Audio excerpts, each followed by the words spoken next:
کہ تو کیا یہ اناؤنسمنٹ فضول سمجھتا تھا؟ جب اللہ پوچھے گا نا نماز قضا کی نہیں کی، آپ کہیں اللہ کچھ تو پڑھی بھی ہے، بہت ساری نہیں بھی پڑھی میں نے، ایکچولی اصل میں بیزی آدمی تھا، ایکچولی آپ کو پتا ہے زمانہ کتنا فاسٹ ہو گیا تھا، بزنس بھی ہے، جاب بھی ہے، اور ایجوکیشن بھی ہے، اور بڑے سارے مسائل ہیں، تو میں بہت بزی آدمی تھا۔ تو اللہ کہیں گے کہ یہ جو میں نے 5 ٹائم اناؤنسمنٹ رکھوائی ہے یہ چرسیوں اور ہیروئنچوں کے لیے نہیں تھی جو بالکل فارغ ہیں۔ چرسی کا کام صرف یہ ہوتا ہے چھٹا لگاؤ، اس کے بعد کیسا ہوتا ہے پھر وہ فارغ۔ ہیروئنچی دیکھ لو آپ کہ یہ جو میں نے اتنی لمبی لمبی اناؤنسمنٹ، اور یہ جماعت کی نماز کے لیے اناؤنسمنٹ ہوتی ہے، جماعتوں کی نمازیں چھوڑ دی ہیں۔ تراویح میں لوگ کیا کر رہے ہوتے ہیں؟ تمبو لگا کے وہی تراویح پڑھ رہے ہیں، تو پڑھیں آپ تراویح، فرض تو مسجد میں آ کے پڑھیں نا، وہی فرض بھی شروع کر دیے لوگوں نے، بھی ہمارے گھر میں تراویح ہوگی تو فرض نماز بھی وہی ہوگی، فرض نماز کے لیے کیا ہے وہ تو مسجد میں آ کے پڑھنی ہے آپ نے۔ تو اللہ نہیں چھوڑے گا میرے بھائی، اللہ کہے گا میں نے اتنے لمبی لمبی اناؤنسمنٹ پوری زندگی دن میں 5 ٹائم ایک دفعہ بھی نہیں تھکا۔ اللہ یہ اعلان کرتے کرتے نہیں تھکتا، مؤذن کو کہا میں تو کرتا رہے میری طرف سے، یہ سب حجت کو تمام کرنے کے لیے، تاکہ قیامت کے دن جب اللہ حساب لے اور سب سے پہلے نماز کا پوچھے تو آپ یہ نہ کہہ سکیں کہ مجھے تو پتہ ہی کوئی نہیں تھا۔ پنجابی میں کہتے ہیں مجھے تو پتہ ہی کوئی نہیں، ہمیں تو پتہ ہی نہیں تھا، یا ہمارے پاس تبلیغ والے آئے تھے نماز کی انہوں نے بتانا بھول گئے ہمیں، تو اللہ کہے گا بھائی یہ کوئی خطیب بتائے یا نہ بتائے، یہ مولوی صاحب بتائیں یا نہ بتائیں، یہ تو 5 ٹائم میں اناؤنسمنٹ کروا رہا ہوں۔ 5 ٹائم جب سے ہوش پیدا ہوا تھا تو کان میں اذان دی گئی تھی، اس وقت سے تجھے نماز کی ویلیو سمجھ میں نہیں آئی۔ آپ خود سوچو نا، 1 دفعہ نہیں، 2 دفعہ، 3 دفعہ، 4 دفعہ، 5 دفعہ، پھر اگلے دن سے دوبارہ، ہم پوری زندگی اذانوں کی آوازیں اپنے کانوں میں سنتے ہیں۔ ایک دفعہ بھی اللہ نے یہ کہا کہ بس مؤذن سے یار بس خواب آیا اس کو بس چھوڑ دے بھائی بہت ہو گیا، نہ، جب تک قیامت قائم نہیں ہو جاتی اذانوں کی آوازیں فضاؤں میں گونجتی رہیں گی اور اللہ کی حجت اپنے بندوں پر تمام ہوتی رہے گی۔ اس لیے میں بار بار کہتا ہوں میرے بھائی، نماز سے زیادہ اسلام میں کوئی حکم نہیں ہے۔ ہو نہیں سکتا کہ آپ نماز نہ پڑھتے ہو اور آپ اپنے آپ کو مسلمان بھی کہو۔ نبی صلی اللہ علیہ وسلم نے فرمایا من ترک الصلاۃ متعمدا فقد کفر، جس نے جان کے نماز چھوڑ دی اس نے کفر کیا۔ امام احمد ابن حنبل کہتے ہیں کہ وہ کافر ہو گیا، پکا کافر ہو گیا، نکاح ٹوٹ گیا اس کا۔ باقی تینوں ائمہ کیا کہتے ہیں کہ بھئی یہاں کفر کا مطلب ہے اس نے اللہ کا بزبان حال گویا انکار کر دیا۔ اب وہ یہ جو دعوے کر رہے ہیں نا کہ میں اللہ کو مانتا ہوں، اللہ کے نبی کو مانتا ہوں، عمل سے بتا دیا کہ میں جھوٹ بول رہا ہوں، کفر کا یہی مطلب ہوا نا، عمل سے کہہ دیا کہ میں جھوٹ بول رہا تھا کہ میں اللہ اس کے رسول کو مانتا ہوں۔ مانتا ہے تو تجھے اتنی دفعہ اناؤنسمنٹ ہو رہی ہے، تیرے کانوں میں جوں بھی نہیں رینگتی، تو یہ کیسا ماننا ہے بھائی؟ آج جب آپ سفر کے لیے بسوں میں جاتے ہیں ڈرائیور نہیں روکتے نماز کے لیے، کھانے کے لیے روکتے ہیں، کیوں؟ ان کو پتا ہے اگر کھانے کے لیے نہیں روکا نا یہ سارے میرے اوپر چڑھ جائیں گے آ کے۔ نماز کے لیے نہیں روکا، ان کو پتا ہے ایک آدھ بیٹھا ہوگا پھسپھسا سا نمازی، وہ بھی پھسپھسا سا ہوگا، تھوڑا سا یوں کرے گا بھائی ذرا نماز کے لیے روک دینا، روک دیا ٹھیک ہے، نہیں تو بیٹھ جائے گا دوبارہ جا کے، اس سر پہ چڑھ جاؤ اس کے جا کے، بولے تیرا باپ بھی روکے گا۔ اخلاق ہر جگہ پسندیدہ، بولو اپنے پیسے نکالنے ہوتے ہیں تو کیسی گالیاں دے رہے ہوتے اس کو جا کے، وہاں کوئی کہتا ہے اسلام میں اخلاق ہے؟ بھائی تو آپ کو پتا ہے یہ ٹیڑھی یہ جو ہے نا گھی، یہ سیدھی انگلی سے آپ کسی کو پیسے دیں، 1 لاکھ روپے قرضہ دیا، اس کے بعد آپ لینے کے لیے جائیں بھائی اگر وہ مل جائے تو مجھے بڑی خوشی ہوگی، اس کا مطلب اب وہ قیامت تک نہیں دے گا، اس کو پتا ہے کہ دنیا کا بے وقوف آدمی ہے جس نے مجھے قرضہ دیا ہے، یہ نہیں دے گا۔ ایک خاتون نے نا چند سال پہلے کسی کو قرضہ دیا، قرضہ نہیں بزنس کے لیے پیسے دیے، پھر بیچاری میرے پاس آئی کہ وہ پیسے ہی نہیں دے رہا۔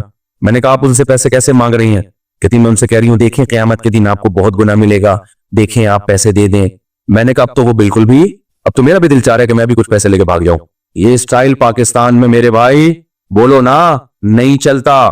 میں نے کہا کسی غنڈے بدماش سے فون کرواؤ، ان کو بولو تو پیسے، وہ نا فوراً قومی ترانے شروع کر دے گا۔ آپ جس کو پیسے دو نا لیتے ہوئے تو بڑا وہ ہوتا ہے کہ میرے پاس بہت پیسہ ہے، مجھے ضرورت نہیں ہے، لیکن آپ دے دیں تو میں انشاءاللہ اگلے ہفتے دے دوں گا، کوئی مسئلہ نہیں ہے۔ لیتے ہوئے تو الگ سٹائل ہوگا بھائی، دیتے ہوئے ایسے قومی ترانے سنائے گا، سارے ملکوں کے ترانے یاد ہوں گے اس کو، میرے بچے کا یہ ہو گیا، میرے ماموں کا انتقال ہو گیا، میری چچی کا یہ ہو گیا، میری بھاگ گئی واپس نہیں آ رہی، پتہ نہیں کیا کیا۔ تو ایسے نہیں ہوتا میرے بھائی، جو لوگ بزنس کرتے ہیں وہ یہ سٹائل ان کا نہیں ہوتا۔ اس خاتون سے، ہماری جاننے والی خاتون تھی، میں نے ان کو بولا کہ میں نے کہا کسی غنڈے بدماش سے بولو تیرا باپ بھی دے گا پیسے، کل پہنچا کے جا، اور یہ تیرے بچے مر گئے، تیرے بچے بھاگ گئے، تیرے بچوں کے ساتھ یہ ہو گیا، تیری ماموں کے ساتھ یہ ہو گیا، یہ تیرا ہیڈک ہے، یہ میرا ہیڈک نہیں ہے، سر پہ کھڑے ہو جاؤ۔ دیکھو آپ کی کمزوری سے اگر کوئی ناجائز فائدہ اٹھا کے پیسے کھا جائے نا، اس پہ ثواب نہیں ملے گا آپ کو، سمجھ رہے ہو؟ کسی فقیر پہ طرز کھا کے دے دو اس کو، لیکن آپ کو کمزور سمجھ کے کوئی پیسے کھا گیا اس کا مطلب آپ بے وقوف ہو، کمزور نہ سمجھے آپ کو وہ۔ تو میں کیا بات کر رہا تھا, یہ کدھر سے آ گئی ہے. تو پیسوں کا جب معاملہ آتا ہے نا تو میں ذرا جذباتی ہو جاتا ہوں, کیونکہ یہ مسئلہ یہ ہے کہ اس میں لوگ بہت دو نمبری کر رہے ہیں. نمازی کیا, دیندار کیا, پرہیزگار کیا, صاحب عجیب ہی حساب چل رہا ہے پاکستان. تو مثال کیا دے رہے تھے, جلدی ختم کروں مثال دیکھ. نہیں نماز کی تو دے رہا تھا. ہاں ڈرائیور, تو جب آپ بس میں سفر کر رہے ہو, پائلٹ کو تو نیچے نہیں گرا سکتے پیراشوٹ سے, وہ تو آپ کو پھر مجبوراً جہاز میں بیٹھ کے ہی پڑھنی پڑے گی, یا ایئرپورٹ پہ ہی پڑھیں پہلے ہی. تو ڈرائیور کو بولیں بھائی ہاں, اب ایسا نہ ہو کہ ایک آدمی ایک ٹائم پہ جا کے بول رہا ہے, دوسرا 10 منٹ بعد بول رہا ہے, تیسرا 10, یہ تو غلط ہو جائے گا نا. بس میں چڑھنے سے پہلے بتا دیں بھائی صاحب نمازوں کے لیے آپ نے روکنا ہے, نمازوں کے لیے آپ نے بس کو روکنا ہے, پہلے ایگریمنٹ کروا لیں. اس کے بعد پھر جب نماز کا ٹائم کم رہ جائے نا تو اس کو سر پہ مسلط ہو جانے. آج کل بس اور ڈرائیوروں نے یہ بھی کیا کہ 2 نمازیں اکٹھی پڑھ لینا. ان سے بولو بھائی ہم فقہ حنفی کو فالو کرتے ہیں. عبداللہ ابن مسعود رضی اللہ تعالیٰ عنہ کی صحیح بخاری کی حدیث ہے. یہ میں حدیث کا حوالے اس لیے دے رہا ہوں کہ لوگ سمجھتے ہیں فقہ حنفی جو مسائل ہیں نا وہ قرآن و حدیث سے نہیں لیے, وہ تورات اور انجیل سے لیے ہیں. سمجھ رہے ہیں نا, امام حنیفہ تورات اور انجیل سے مسئلے لے کے بیان کیا کرتے تھے, اور آج کل کے اسکالرز ہیں وہ ہیں اصل قرآن و حدیث. میں نے جب بھی قرآن حدیث کی بات کرتا ہوں نا, نیچے کچھ لوگوں نے کمنٹس کی ہوتے ہیں اصل میں یہ ابو حنیفہ کو فالو کرتے ہیں نا, انہوں نے ہر بات میں کس کو آگے لانا ہے, ابو حنیفہ کو, اور ہم تو قرآن و حدیث کی بات کرتے ہیں. تو بھائی امام حنیفہ قرآن و حدیث ہی سے مسائل نکالے ہیں, وہ کوئی تورات اور انجیل سے مسائل نہیں نکالے. تو امام حنیفہ کی رائے یہ ہے کہ سفر میں 2 نمازوں کو جو اکٹھا کیا جائے گا وہ ایسے کہ ظہر کو آخری وقت میں اور عصر کو اول وقت میں, یعنی ہر نماز اپنے ٹائم پہ ہی ہوگی. اس میں آسانی یہ ہے کہ ایک ہی دفعہ میں آپ 2 نمازیں پڑھ لو گے, ہر نماز کے لیے الگ اترنا نہیں پڑے گا آپ کو. پہلے تو ویسے بھی اونٹوں کا سفر ہوتا تھا نا, لیکن بس میں یہ مشکل ہوتا ہے, بس ڈرائیور ایسے ایگزیکٹ ٹائم پہ جا کے روکے, یہ ہوتا نہیں ہے.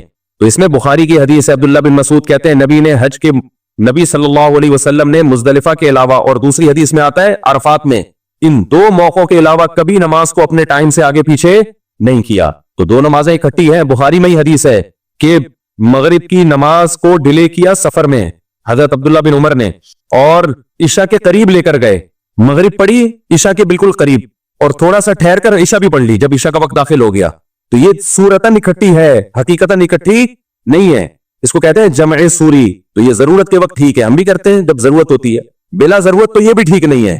ان الصلاۃ کانت علی المؤمنین کتابا موقوتا, ہر نماز کا اللہ نے متعین وقت رکھا ہے, اور افضل عمل اول وقت میں نماز پڑھنا. حدیثیں بہت واضح ہے اس میں, تو بلا وجہ تو یہ بھی نہیں کرنا چاہیے. لیکن اگر کبھی مسئلہ ہو, کوئی مجبوری ہو, اس طرح سے نماز جمع کی جائے گی. اس بارے میں بہت ساری میں اس میں انشاءاللہ کلپ بھی ریکارڈ کرواؤں گا ریفرنسز کے ساتھ.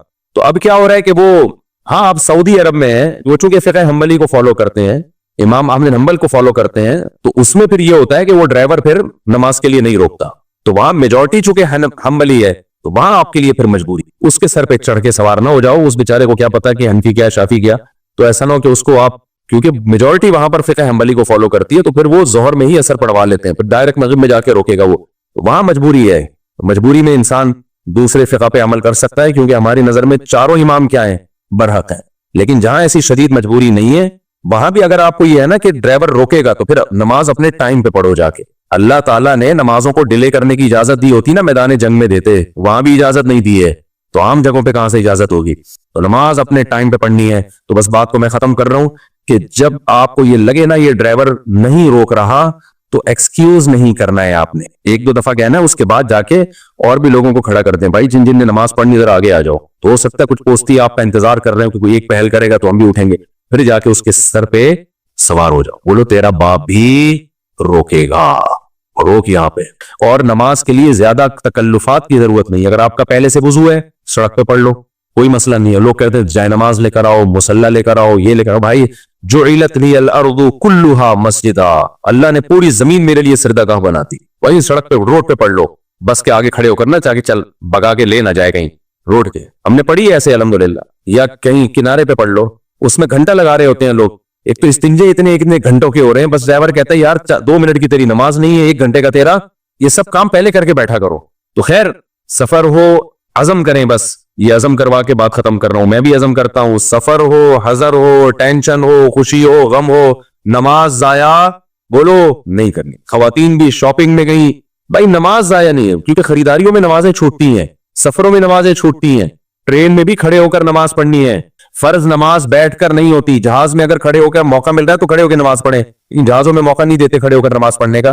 تو صرف سعودی ایئر لائن ہے جس میں جگہ بنی ہوئی ہے, ورنہ جہاز والے کہتے ہیں کہ نماز کی جگہ ہم کیوں دیں. وہ کہتے ہیں 4 سیٹوں کی جگہ گھر جائے گی تو ہمارے پیسے ضائع ہوں گے. صرف سعودی ایئر لائن اس لحاظ سے خاندانی ہے کہ انہوں نے باقاعدہ جماعت کی نماز کر سکتا ہے انسان وہاں پہ، تو جگہ دی ہوئی ہے انہوں نے.